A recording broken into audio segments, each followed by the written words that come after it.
Today we will talk about PWS. So if you remember, yesterday in the lightning talk, Bengo with a funny presentation, or on Tuesday, the guys from Checkpoint, we will dig into this crap. So what is a PWS? It's a password stealer. So depending on the antivirus, it says it's a PWS, PSSW, information stealer, or usually it's a non-Trojan malware. So that's the first problem. What can it steal? Mainly, it's still credential. Credential, it's still from configuration file, from registry, from memory, from the browser. So it could take cookies, and all what is possible to have as credentials, it's possible to be stealth. It's still coin wallet and still serial number from games, from application. So here a good example. Mainly, what is mainly steal, that's a view from different stealer. So the aggregation is what is usually stolen. The most things, it's from browser, and the funny thing that you have, they are able to steal things from old browser. So some really abandoned browser, like, for example, a couple of them, Hohe, Keybase, are able to steal credentials from Netscape. So that's fun part, which is stopped 10 years ago. What is the difference between a PWS and a rat, a normal rat? The PWS doesn't have any interaction with the guy which operates it. It comes, it runs, it's totally autonomous. It steals, it sends the password. Additionally, it's a grab screenshot. You may configure which are the windows that you want to grab screenshots. So, for example, if you are using Outlook, you want more screenshots in Outlook, just say, I want, you configure it, and you have a screenshot of Outlooks. And of course, there are keyloggers. How does it work? How do you have them? It's quite easy to have that. There are tons on forums which sell these tools. If you want, you can also find some cracked one, or some which were released or open source. So forums are full of ads for that. It's amazing. If you take a look at that, you have ads, real ads, which ads have good qualities. You have also in YouTube some videos, some you cannot imagine why this kind of video could exist. And each ad tells you what is possible to steal. So what is possible to steal and what are the features? So that's an example of ads that you find, and there are plenty of that. And the guys say, I bypass a lot of antivirus and so on. So it also explains what it could steal. Always, you have the list. It's easy. It's here an example of Autolog, which is a Python-based one, and which are able to run on Windows and, of course, Linux. On games, and you have that. Additionally, you have always some competition between them, and it's funny to see, mine is better, mine has log with colors, mine has, it's crazy. And you have tons of these good products. That's fun. So for the last 2 years, I have taken a look at what is available, what is used, and you have 30 stealers around. Maybe I missed some, of course, but 30 for such of quality, it's a big thing. And if you take a look deeper, most of them are, of course, done in .NET. And why? I think it's because a lot of them are stealing the code stealing function from the others. So it's easy to do, and if you take a look at that, it's .NET, always. So how this works? And that's the fun part also. Because it's, for the guy which use that, you don't have to know a lot about security, about hacking. So you buy the subscription, or you're still a stealer, and you have a builder and you packed, and you generate the configuration, you generate the executable, final executable with the configuration, and some stealers are even, some builders are even creating the peer pact already, and some even are creating the document office with macro with the stealer inside. So you don't have to be skilled. I have a kid, 12 years old. He follow on YouTube some tutorial for Minecraft. He has the required skill to do that. So now, how it works to exfiltrate? It's usually the same thing. So you have 3 channels: FTP, email, and HTTP. And I work in Luxembourg, so I work in a firm which works for banks and assurance, and never, ever you have direct access to email server directly, or FTP server. You have at least a firewall and usually a proxy. So you receive that. Sometimes it buys the gateway, and it's crashed in the firewall. So for those which use HTTP, you need a panel. So it's known. You have already seen some panel today, yesterday. And the quality of panel is not good. We will see so after. So to illustrate that, we will dig into four unknown. We know predator pane. Okay, nobody? We know pony. Pony is known. Aha, a lot. So we will dig into that to see what exists. So the first one, let's say an opportunistic one, which was sent by a friend. What is a GPro? You have to know what first is GPro. GPro is the software for diagnostic wallet to diagnostic truck engines.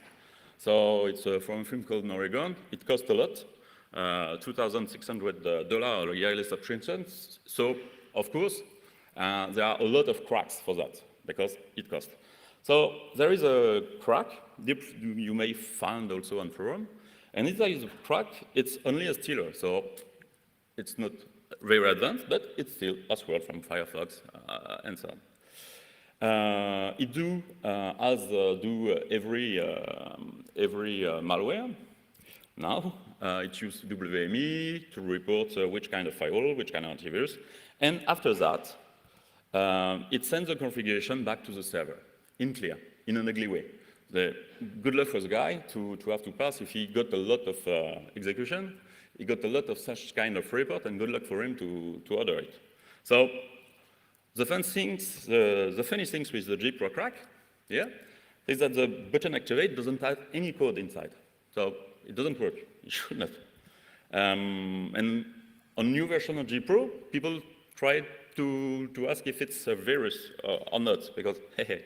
So it's a major security progress now. So let's talk about Pony. Pony, because I like Pony. But we will talk about this one, the ugly one. That's the favicon, bit gros. So Pony has now also as Sphere IT by Microsoft in Kaspersky. It's an old thing. It's in field since a lot of time now. One version, the do was leaked, the 2.0, and the code is open, so everybody may be able to build it. So there is a builder to create the configuration, and there is the stealer, which is fully written in assembler, which is a big work. So you may find the 1.9 and the 2.2 around, usually. So Pony is also used as a dropper, so it's able to launch and other things, and it was used often as a dropper also. The funny things with Pony, it's inside you have 255 password, and it tries to brute force local account to steal credentials from everyone on the workstation. So Pony is able to steal all these things. So it comes from wallets, it comes from application, You learn a lot of application names that you never heard before. And remember, the guy do these things fully in assembler. The guy is a bit mad. So you have 14,000 lines of assembly code to steal that. That's only the stealing password model. So Pony reports through the web to a page, the backend, get.php, using post method. By default, you have a URL, but since it's open now, you may change it. And there is a basic security to avoid detection. If you come without data, you have a 4 of 4 pages back. You have the same thing with Lockybot. Lockybot, also, if you come from Lockybot a specific user agent, if you come without it, you have also a 404 pages. So it's enough to avoid and to stay online a little bit longer. So let's see Predator Pane, also old one, really old one. Predator Pane could use SMTP, FTP, and HTTP. Well, SMTP, FTP, as said before, no chance to work in a real environment, in a firm. What is funny about Predator Pane is that Predator Pane, when you unpack it and you look inside it, you find that there are a couple of executable concatenated. You have the main code, a DLL in .NET, and two GUI PE. And if you take a look at the DLL, you have a classical run PE procedure. So it's well-known things to inject your code. So you start a process, okay, suspend, you copy your P at the good location inside that, and you release the process, and you have run a legitimate executable, but you have changed the inside. So that's a classical old thing to inject code. So the guy which uses Predator Pane doesn't use itself the code. First, he has a DLL to do that, and then it simply executes tools from Nearsoft to steal credentials, tools from to steal credentials from the mail and from the disk. You have the same thing with Nexus Logger, which use an open tool for password recovery called Lasagne. In Python, the guy has compiled it, and it runs Lasagne to retrieve password. So, donc the configuration is ciphered. There is a lot of configuration decryptor now. It's not a problem, and you may easily spot it since you have a get. So the page may change, but you have always this kind of format. So it's quite easy to spot it.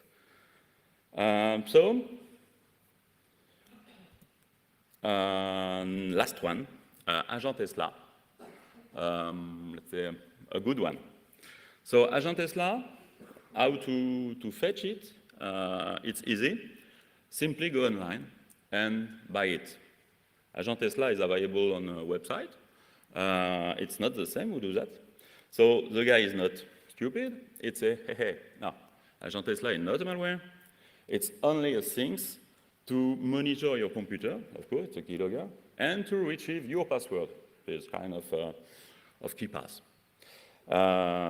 It's written, and you don't have to say that it's a malware. It's not a malware. So such kind of things, you have the same with stealer like Ardamax and Nexus Logger. Nexus Logger on another claims, it says, well, that's for watching your children and employees. Why not? So Agent Tesla, it's not a malware. He got a YouTube page which explains how to use it, okay? And also demonstrate that he could bypass all the famous antivirus available. So it's not a malware, but it's food, okay? You pay by a subscription. So if you want it 1 month, good $12. If you need one year, nearly 70. So it's also a .NET one. It could report an SMTP, HTTP, FTP. And another funny thing, the builder is auto-updating. So the builder contact Agent Tesla website and ask for updates. The crypter is part of the package. We will see that, well, it's a better crypter than others. And you have also, if you buy the full package, an option to directly create the Office document with the Agent Tesla inside. Agent Tesla reports using post to a page which is always api.php. It was previously closed, now it's api.php. It's still a lot of application. It's able to wrap screen, so you may configure, as I said, you may configure it to grab only interesting application. And it's what is used also and seen on a couple of them. It's the code decoy message. So for when it runs the third time, you may configure to have a pop-up message box with usually claims, it doesn't work. So that's for the deception. The panel. So like we said before, panel are most of the time I never see things other in PHP. It's easy to deploy on CMS and so on. And the panel now is protected by Jung. Jung is the legal application which protects PHP code by byte compiling in, and you need some module to run it. So the problem with that is that it's a bit more complicated. So you have some user of Agent Tesla which have problems and could not run it. So that's a fun part also.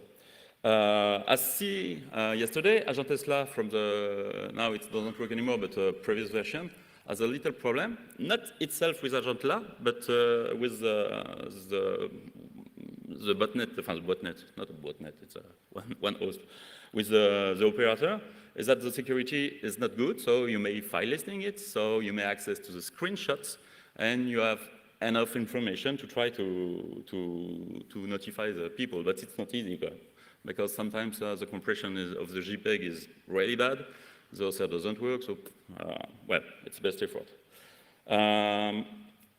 This is only a small issue in Agent Tesla, but you have other keylogger, for example, Keybase, which is vulnerable to mostly everything. So you may arbitrarily upload file, you may have a SQL injection.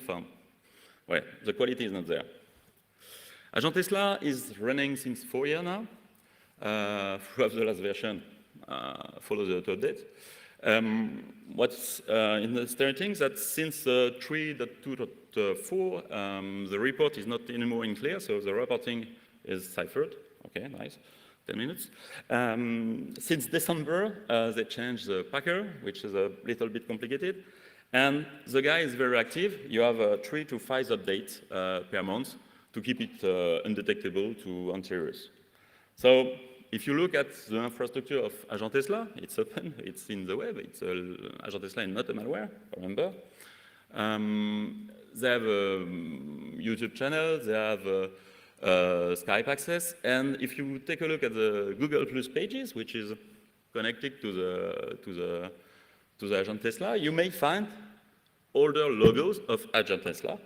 And if you go back to time in 2014, you may find some more information, which is really funny to see. At the time, the guy was not so it's not a malware. The guy at the beginning will have given Agent Tesla for free. The guy has given his IBAN. It's available on internet. It's public information. If you take a look at the whois, you find easily the guy. It's a Czech one. So that's the guy which registered the domain of Agent Tesla, which is not a malware. The fun thing, it's correlates. Agent Tesla is running PHP on IIS server, which is quite funny. And the guy, of course, the Czech one, is a Windows operator. So seems to be the same guy. So it's running since 4 years. It's still password. You have the full information available on internet for anyone, and the guy is still running. Detection. The problem, the real problem of all this crap, it's that once it's packed, it goes through the mail gateway. So if the client has a sandbox, okay, it's okay, it's blocked. But a lot of clients of us have only a mail gateway, like a lot of clients have not a lot of money. And the real problem is the classification, because if it's go, it's run, and after a couple of times, the antivirus know that there is a stealer, but most of the time, of course, it's not so easy. It's a generic try-on. So when you have to face such a little threat, but inside a corporate and incorporate, you need to know that it's a stealer, because usually the guy restages the workstation, and a lot of times the guy don't change the password. And if they change the password, they change the password of the workstation, the login of the domain, but they don't think about all the Facebook accounts of the personal things of the guy. So it's a real problem to be sure that it's such kind of things. So there is a lot of YARA rules available for such threats, but the problem with the YARA rules is that first you need to unpack it to be efficient. And you need skills for that, and you need time for that. So the good point, as I said, if you have a sandbox, it should be okay, because usually it reports only to one panel. Only Diamond Fox is able to have multiple panels, as far as I know. But how to know what it is? So I run a Python script. It's in Python 2, sorry, because it needs to be like that in x32dbg. So this one is running fast and good enough to unpack runp packers. But more and more and more, you see only .NET packers. And .NET packers, well, I don't like it. So as a word, you have your .NET packers, you start your DNSPy, you run the trick without break, you go to debug module, you have a new module, you go in the module, and for example, for Agent Tesla, nice, you find a runp, okay, you break on the buffer, you extract the buffer, well, you got a file, which in an APX, easy, I do APX -d, -d, minus, just a bit. So you extract it easily, again, then you open it in IDA, and hola, what it is? Back, you have another layer on Auto-IT, and if you finish that, which is not so easy, because right now it's not, I always have problem with that, you finally got the .NET. So you may dump it. It works not really for Agent Tesla, which seems to unpack what need, and the string are encrypted. So sometimes you need to really have it clean. So, and it takes a lot of time. If you have a sandbox for dumping, it's 5 minutes. If you have the sample, the other problem is how to detect it without the sample. So another idea, some panels are really easy to detect. Keybase do a get post with a specific pattern. Loki, for example, do a post to a specific page. It could be changed, but usually it's that. And use a specific URL. So it's easy to spot. If you have a proxy, if you have a IDS, you could spot it. Problem is for the other. Diamond Fox, Pony, and Sitter use get.php. And sometimes, a lot of times, you have legit get.php. So, OPSEC, if you could talk about OPSEC for that, you take a look at that, and you say that you saw that always you have the couple of files. So the panel and the administration of the panel is always in the same folder. So the idea that I got, which worked, more or less, it's to do a kind of gearbuster. And for that, I have a little project here. And the idea is to have, like it could be a signature base for YARA rules. It's to have some small configuration file and ask for a couple of pages, which should be there or should not, and to be able to classify the thing. So easily, you could spot that this get.php is a pony or it's etc. For this funny work, we have I've compiled it. So that was before the Malpedia. So, okay, if Pluman is there, I will request an account for that. And if you need some information about these dirty strings, just let us know. Thank you.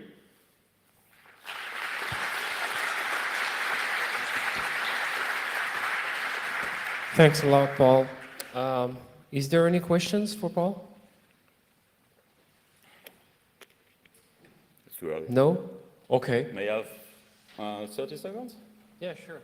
Okay, so... 21, 28, 27, 26. Oh, that's not fair. Up. And... Sissy? Ah, no sound? You have no sound?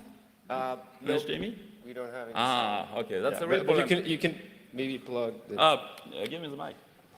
Okay. We'll try like that. You have to sew that. But it also recovers and seals famous browsers like Firefox, Chrome, and Opera. It comes with a variety of different options, making it the most customizable keylogger on the market. Not only does it support all email providers, but also FTP and PHP. Infinity Logger is stable with all Microsoft operating systems. We are also planning to add more and more features in future updates. So stay tuned.